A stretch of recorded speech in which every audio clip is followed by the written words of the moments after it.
Generally, when people think of Trolldier, they think of the rocket jumper and the market gardener. You know, the thing you jump with and the thing that crits while you're jumping, the primary and the melee, but usually everyone just kind of forgets about the secondary, and that's hurting them a lot in the long run. Well, I mean, I guess some people would think of the man-treads, but even then it's usually just a case of them using it because that's what Trolldiers are supposed to use, right? You just kind of slap them on and forget about them. And sure, you might get a kill with them every now and then. Like, oh, yay, you Goomba stomped somebody, even though you probably didn't even mean to, and you just missed your market garden and accidentally landed on top of them. But hey, congration, you done it. But seriously, what about all the other ones? After experimenting with other weapons for a while, I found that Trolldier can benefit from every single secondary weapon that the soldier has to offer.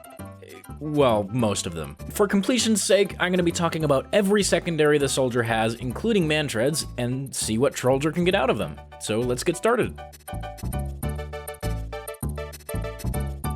The man-treads are usually the go-to choice for both new and old Trolldiers, since it strikes the perfect balance between being an actually helpful utility that you can use to position yourself and secure a garden, and being a memey slot filler that forces you to focus on your shovel. There's a certain silliness in having the option to shoot someone in the face with a fucking shotgun, but instead opting to wear this near-useless pair of boots. Plus, Goomba stomping people is just as dumb, if not more so, than the market gardener itself. So, ever since Jungle Inferno dropped though, these things have actually become a pretty solid utility that allows a Trolldier to get in and get out more reliably. The first stat of note is that the wearer takes 75% less push force from damage. Note that this also applies to Air Blast, even though it's a non-damaging effect. Basically what this will do for a Trolldier is ensure that he'll be able to move the way he wants to without interference from enemy players. So let's take this clip as an example. I'm gonna jump over here to the battlements to get this sniper, but he sees me coming, and this guy was actually really good. He knew how to deal with Trolldiers for the most part, and he knew that if he were to get a shot onto me, then the bullet would have enough knockback to throw me off course. Understanding this, he takes the safe option and goes for a no-scope air shot, and he hits it. Now, under most circumstances, this would slow me down enough to make me miss and have to retreat, when he could then go for a headshot to finish me off, but unfortunately for him,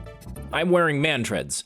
So... You should have gone for the head.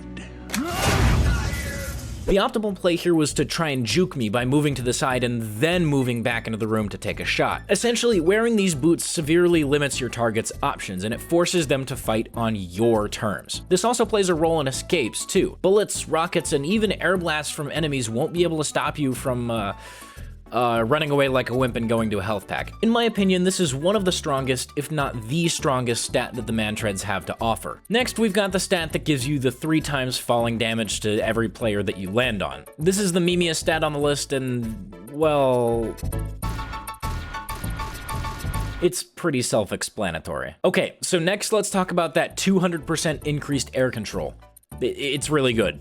Like, it's really good. The reason for this is simple. The most important part of Trolldering isn't how you're swinging the shovel, it's how you're jumping to put yourself in shoveling range. Positioning is key when you're playing Trolldier, and if you've got these things on, then you've basically given yourself a much tighter turning radius, meaning it'll be easier to put yourself in a place where you can hit your gardens. It also eases up the timing for a number of jumps, which gives you more options to approach and more opportunities to be unexpected. As far as downsides go, the man-treads don't have any to speak of, at least on paper. In practice, the downside is that it isn't a fucking shotgun, so that's kind of important. Regardless, this is by far the most common Trolldier secondary that you'll see, and while this video is called Secondary Showcase, I really wanted to use it to talk about how you can use other secondaries to influence your play, so let's go ahead and move on.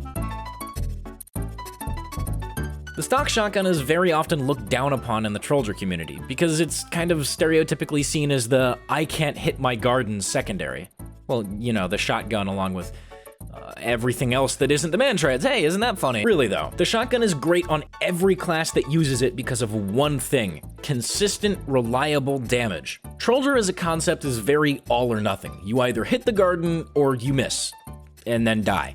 With the shotgun, you can at the very least have a fighting chance when you miss. It's also useful to deal with people who know how to juke Trolldiers, and it's nice for when you're jumping into a group of people. But the best advantage to packing a shotgun is undoubtedly for those situations where a single market garden just isn't gonna cut it. That's right, I'm talking about...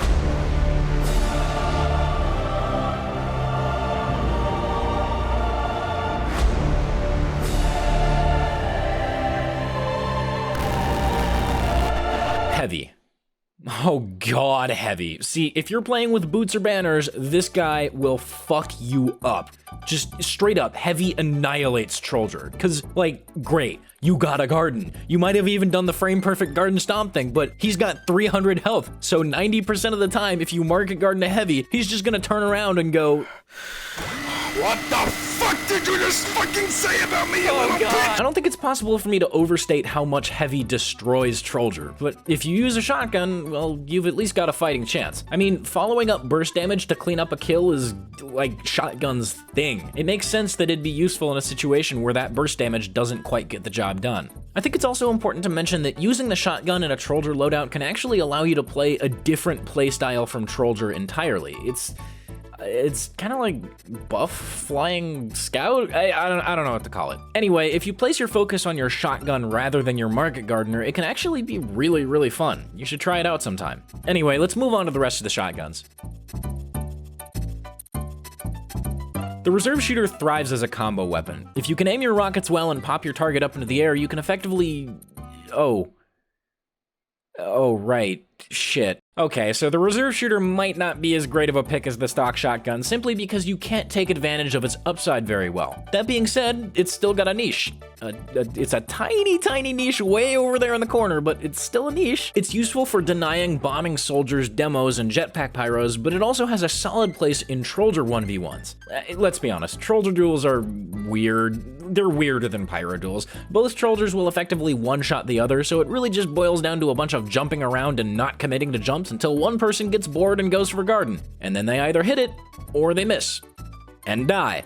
And I mean, sure, there are a couple tricks you can pull out, like baiting out an overzealous jump and meeting them midair, breaking line of sight and reading where they'll show up next, etc., but it's still mostly just random neutral game. You know, come to think of it, it's roughly similar to a sniper duel.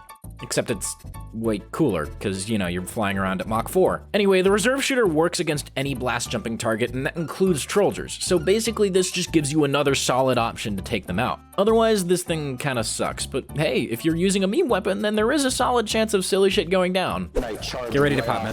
Okay, do it. Don't worry, guys. I destroyed the dispenser, guys. Don't worry. I destroyed the teleporter too. Dispenser, we gotta bomb in now. Go, go, go, go. Teleporter down, boys. I fucking did it. Oh heck, that is all the sentries. Okay. Oh, there's a spy right there. Watch out. There's also a pyro. The WM1. Let's spec up. Oh wait, we have Uber. No. Let's go. Go in. Push in. Let's fucking go, boys. Let's go.